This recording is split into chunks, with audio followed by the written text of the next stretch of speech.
Well, good morning to you and welcome to another edition of the Doctor's Nutrition Show. I'm your host, Jim Tabor, along with Doctors Jim and Janine Fox from Doctor's Nutrition, located on Callan Lorraine Road in Gulfport, just south of Pash Road. This is the first of the month, so we always do what we call a cough and do an open line Monday kind of thing, to where we have our open line questions, to where you're invited to call in and ask any question regarding your health. And our phone numbers are 896-0713 or 800-349-0713. They're up on the screen there. Y'all have a great weekend? We did. Did fine. Stay out of the heat. The best that you could. The best you can. Right. Yeah, it's something how with all these intermittent showers that we had. It's like Friday I had to basically stay at home because my sinuses were not in the best. I mean, I had one of those bad sinus headaches. Oh, it'll do it. But definitely. But one of the questions that we get this time of the year, and especially with all the heat and everything, is how can I tell if I'm getting dehydrated? You know, one of the quickest ways to tell is what they call the turgor of the skin. Notice, just take the back of your hand and just pinch it, and if it stays up, if you pinch it and pull up a little bit, and if it stays, right, and doesn't just immediately go back down, you're pretty much dehydrated. Another thing people don't realize, a lot of fatigue that people feel is dehydration. Right. So a lot of people, you'll start getting tired, and definitely cramping will actually show dehydration. There's other mineral deficiencies and losses and stuff that can play a role, but you know, being dehydrated can also make you cramp as well. Mm-hmm. So you gotta look for fatigue and cramping, and like I said, the skin getting just shriveled up. If you like we've been in water for a long time. I thought I was just getting old. Well, that's a possibility too. I mean, but it still should, even if you're getting old and you have wrinkly skin, it still shouldn't just sit there and stay smashed the whole time. So you do want to make sure you stay hydrated, because hydration is so important. It's important for the muscles, it's important for the heart and the brain and everything. Pretty much everything. Yeah. What about these drinks with electrolytes in them? Are they, I mean, some of those good for you, or? Yeah, some of the electrolyte drinks out there are good, although one of the things you need to look for in electrolyte drinks, one, you want to make sure there's no artificial sweeteners, because artificial sweeteners, horrible. Also, you don't want it loaded with sugar. So you want to look for sugar, and you want to look for artificial sweeteners, because a lot of times they just try to make them taste good so that people still want to drink them. So they actually make them taste good. There are some waters out there now with electrolytes that don't have a taste. That's probably your better bet. We do have a little drink mix at our store called Electrolyte Energy Drink, and that has electrolytes in it, but it also has stuff to help the muscles stay hydrated. So that plays a big role.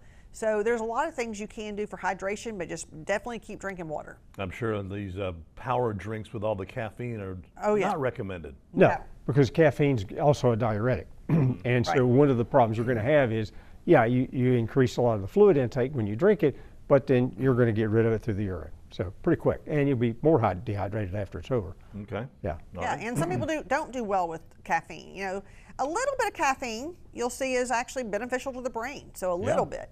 But you don't want caffeine all day long, and you definitely don't want those high doses of caffeine, because that can actually shoot the blood pressure up. It can make you jittery. It can make you nervous and anxious. And there's probably enough people out there that have that already. All right. All right. Bob in Gulfport wants to know, how much melatonin should I take for a better night's sleep? You know, typically we start at about 3 milligrams. That's us. Now, I mean, and I've seen some people say, well, they got a 1 milligram or something. Typically, it's really doesn't seem to be enough, and all the research and all the data that's been out there for years say from 3 milligrams up. And you know, we've got a 5 milligram, and 3 to 5 is kind of where we start. And then depending on the person, you know, if it takes more, you know, they can do more. Yeah, there's actually studies that go up to 20 milligrams for. I mean, we definitely do not recommend starting with something like that. No. And a lot of the really high doses, you see some of the research for, you know, with cancers and stuff like that. So it makes a difference. But, you know, start with 3 or 5. And our 5 milligram that we have is time released, so that it actually releases throughout the night. Because some people say, well, I take it and I go to sleep, but then I wake up 4 hours later. And so at that point, a time-released melatonin would be better, because it releases throughout the night rather than all at once. Yeah. So everybody's different, and not everybody does great with melatonin. A lot of people do really good with it. It has other benefits other than just sleep, because people don't realize that it does have other benefits. It does help the immune system. Mm-hmm. So there's a lot of things that melatonin can help. Yeah. Okay. Yeah. Sarah in Wiggins, are there early signs of dementia? Probably so many we don't have enough time to cover them all. That's a whole show. It's a whole show. I mean, it probably 2 or 3. But there are some early signs of that you're kind of beginning to have some difficulty with, like, for instance, recalling somebody's name, somebody that you've known for a long period of time. Right. Now, forgetting somebody's name you just met once is That's okay, normal. because, I mean, most people do that. But like I said, if it's somebody you've known your whole life and Right. you can't think of their name, Yeah. that's when you start having a problem. And it's Well, what if normal. you haven't seen them in a long time and they're just out of your Well, mind? now, Like, I haven't seen you forever. yeah, well, now that's kind of normal as well if you haven't Right. seen them in a long time. I mean, if it's been years, but if If it's a it's- week, yeah. no. I mean, Yeah. Well, no, yeah. look. So you Yeah. have to, And also, like, I mean, everybody walks into a room and forgets what they were going in there for. I mean, that's kind of That's normal. That's kind of normal. Get But when you- sidetracked. But say Yeah, you start seriously. putting objects in places they don't belong. Right. That is another sign. Like, putting your keys in the freezer. And believe me, we have people come in all the time that say, what do you got for memory? I'm like, well, are you having memory problems? They're like, yeah, I actually was looking for my keys and I found them in the freezer. Well, somebody put them there. So that is, believe it or not, putting objects in places that they shouldn't be there Yeah. is one of the things that you think about. Also, just, getting way slower in your thought process than you've ever been. Right. I mean, you do see that too, where people just you can't have quick recall anymore. You start having problems with coming up with words. Because I had that one a lot too. A lot of people that come in and say, I just can't come up with a word anymore. I know exactly what it is and what I'm trying to come up with, and they can't think of it. So that's all some of the early stuff. Some of the more advanced things is you start seeing even shuffling in some people. Yeah.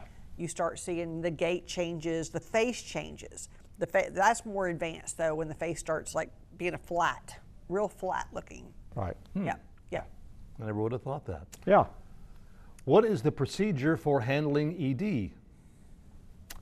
I guess they're talking about erectile dysfunction. Yeah. But But I don't know about I don't know about a procedure for it. Right. But the thing you need to, and I stress this to the guys all the time, that's an early sign of cardiovascular problems. It really is.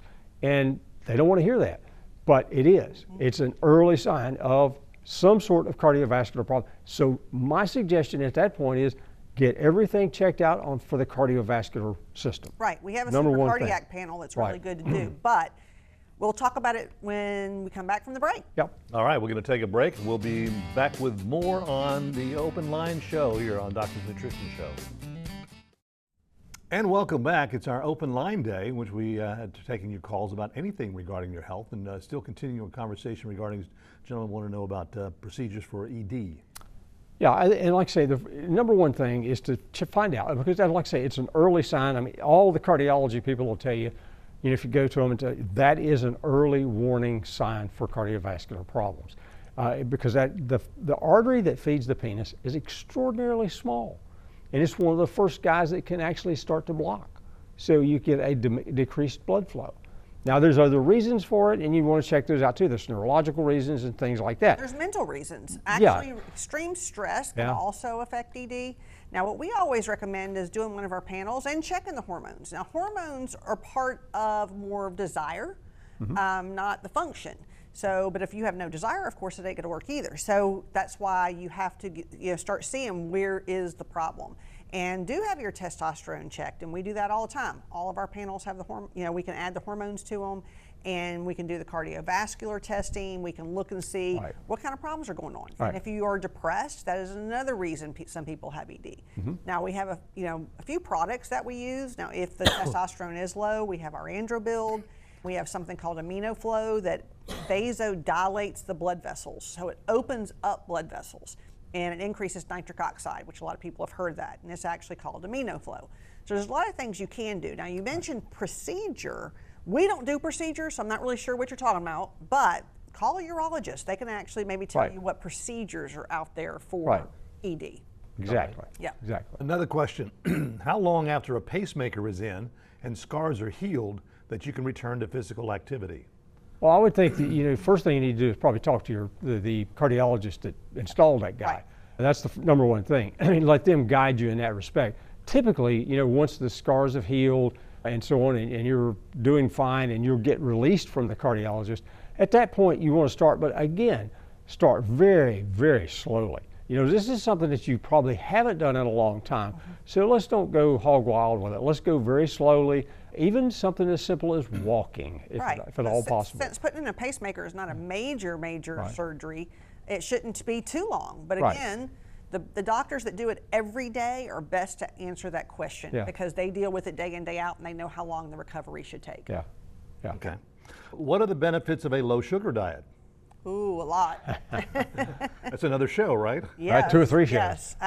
That's actually very good. But there's so many. Longevity being first.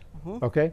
You think about it. We know that if keeping that blood sugar up too high, the insulin problems that go along with it, because that's usually the insulin resistance is all part of that. It starts damaging organs, and you start damaging things like, I don't know, think about kidneys and stuff like that. Well, if you do enough of that damage, they're not going to live as long. So that person, and they've done animal studies where they've taken animals and made them diabetics and made them, give them high glucose, high insulin resistance and so on, and they don't live as long. That's number one thing. So longevity, but also weight loss. Oh yeah. That extra pounds you have in the middle is real big, because that's when you eat a lot of sugar, and even your diabetics out there, and you look at the pre-diabetics or even people that are just insulin resistant, they have the weight right in the middle. And then weight right in the middle is not good for the heart. So it actually improves your cardiovascular health. It improves almost everything. Now, when you look at any book written on wrinkles, the first thing they'll say is to stop eating sugar. So it also makes you look better. So it makes you feel better. It makes you have more energy. It makes you, it really is beneficial to cut sugar out, because people eat way too much of it. Can't go wrong with that. Yes, it is actually, sugar, the increase in the last 50 years is huge on how much Americans eat. So people really, really, really need to cut back on sugar, because people do eat way too much. Right. And you need to stop giving the kids sugar at very young ages, because then they get to where that's all they want. And so the kids are trained from the time they're young to eat mostly sugar and things that taste sweet and things that taste good. And that's what they're going to want forever. For instance, even with babies, they'll, the moms will start giving them things like fruit juice, which is just pure sugar. And apple juice, eating an apple would be one thing. Drinking apple juice, that's just pure sugar. And so you're getting a load of sugar. Well, you're teaching that, like I say, teaching the child from day one, so to speak, right on up and through. And so they're acquiring that taste, they're acquiring that habit. They learn from us. So if we are doing something like that all the time, they're going to continue to do it, and it's going to carry health consequences and this is the problem I think the public doesn't see. Some of those health consequences may take 20, 30 years to develop. Now we're seeing younger and younger people that are pre-diabetes.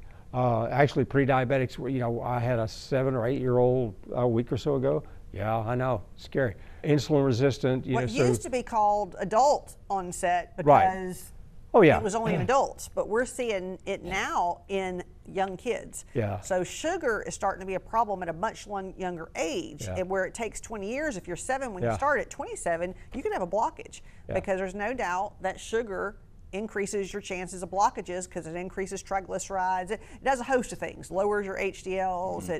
It has all kind of risks to eating too much sugar. Right. Okay. What is biotin good for? Hair growth. Now, now that's if you've got hair. Okay. It ain't going to help you if you don't. Okay, I just had to do it. If you've got hair, it will make it grow a little faster. And that's probably one of the biggies that people think about biotin for.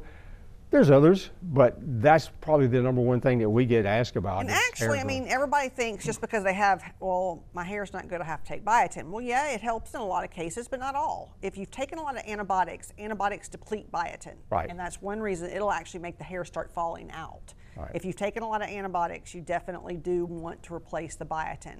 Just if you're wanting to take, I usually tell people to take a B complex, because it has all your B vitamins with biotin, because biotin kind of falls in that group. Sure. We have a new product called B-Plex Plus. It's a really good multi-B complex that's kind of good for overall health. If you don't need the high doses of biotin, you just need a little bit just to kind of help overall health.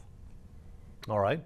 Why wouldn't a good multivitamin, why would a good multivitamin would do for everything instead of a lot of various pills? Well, it depends on what a person needs. You know, if we got a lot of people that they're in pretty good health, and sure enough, they can take a good, strong multivitamin, and they do well with that. And then we've got others. Yeah, he's got a handful over here. A handful right here. Yeah, that's what I take. Yes, one of them is a multivitamin. Yeah, but then I've got omega-3s. Right. I've got niacin in there. Right. Well, the thing is you got to look at things when it comes to health issues. If somebody's perfectly healthy and they don't have a problem, then a good multivitamin is a good idea. But if you have a specific issue, you have to take higher doses of things like vitamin D. If you're deficient, it's going to be, you need more than what's in a multi. Right. So it's very individual of what people need. Right. And it's actually depends on the person. Right. All right. Well, we're going to take a break and be back with our final segment here this morning. And welcome back to our final segment this morning. A lady with a question, I would assume regarding her husband. Does radiation from prostate cancer affect your body years later? Yes. Yes. You really never get rid of the effects of radiation. Radiation is accumulative. You ask the people of Nagasaki and Hiroshima. Very accumulative. You get that dose of radiation, and it's going to start. It damages tissue, and I don't care. They'll tell you that it's very targeted, like in a prostate cancer, and yet, radiation, ionizing radiation scatters, so it does surrounding tissue. And so, yes. We get a lot of people that have had like radiation from prostate cancer, and they come in and they have urinary problems and bowel problems. A lot of years later. Now, there's not really a perfect fix for it either, unfortunately. I wish I could tell you there was something you could take. You definitely want antioxidants. I mean, antioxidants are your best bet because it causes a lot of oxidative damage.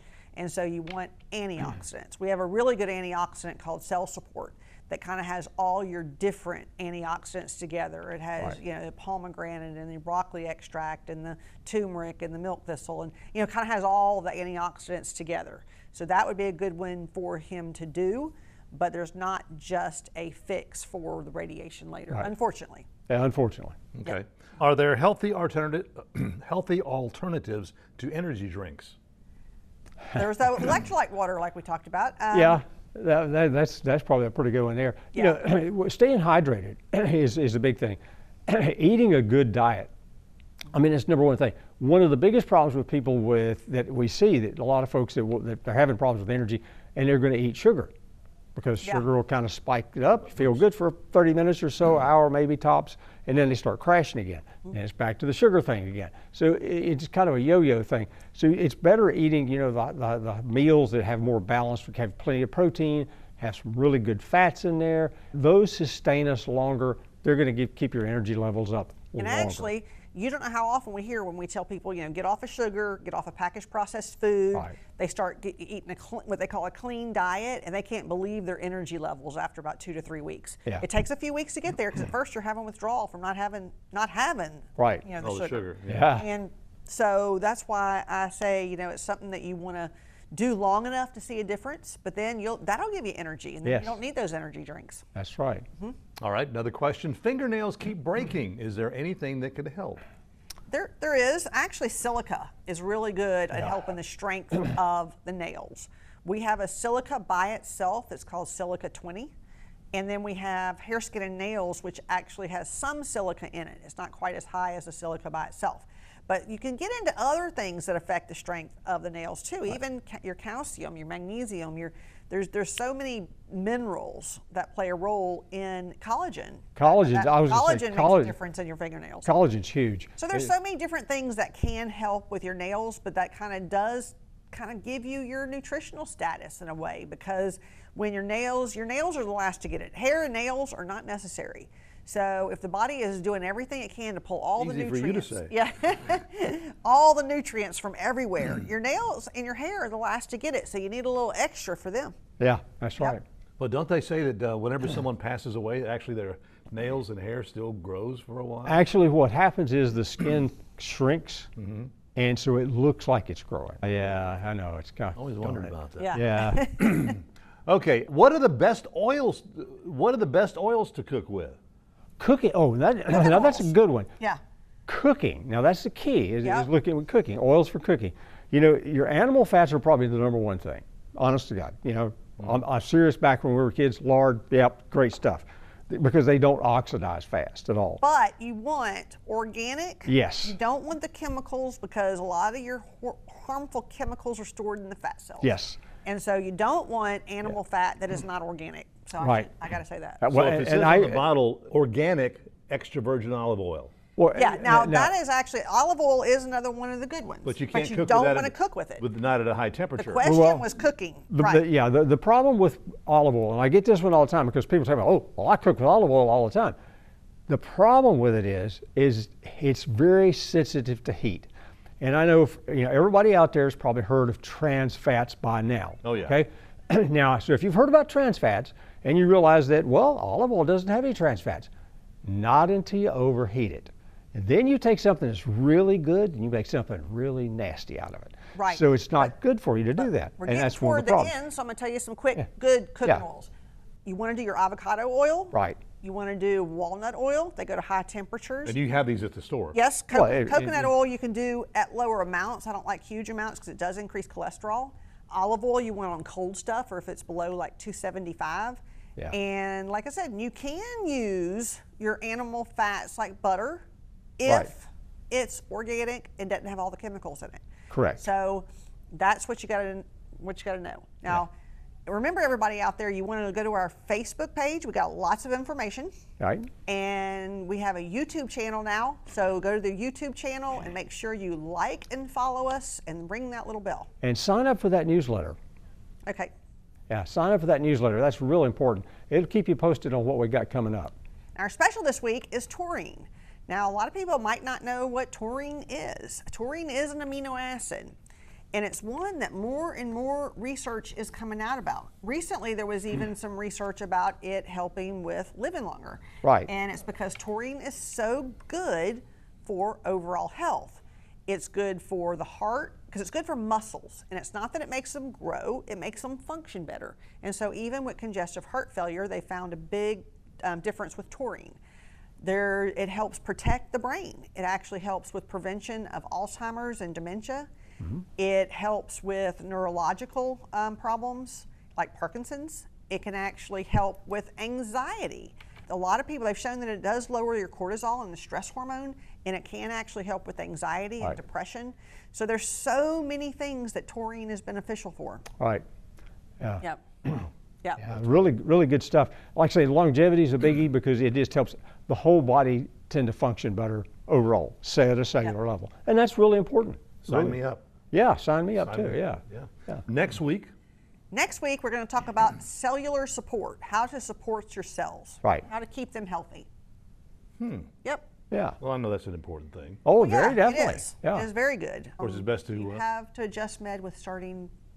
Do you have to adjust medicine with starting a vitamin? Depends on the medicine and depends on the vitamin. Yeah. That's a big question. Yeah. Because it depends on which you're taking. Most things can be taken together, but not all. Yeah. Yep. That's right. Right. No, you can't take 5-HTP with antidepressants. Yes, Right, that's all right. exactly. Right. So- right. That one. Anyway, okay. Well, again, thank you for being with us. Don't forget to check it out on Facebook and also on YouTube. And we'll see you next Monday morning for another edition of the Doctor's Nutrition Show.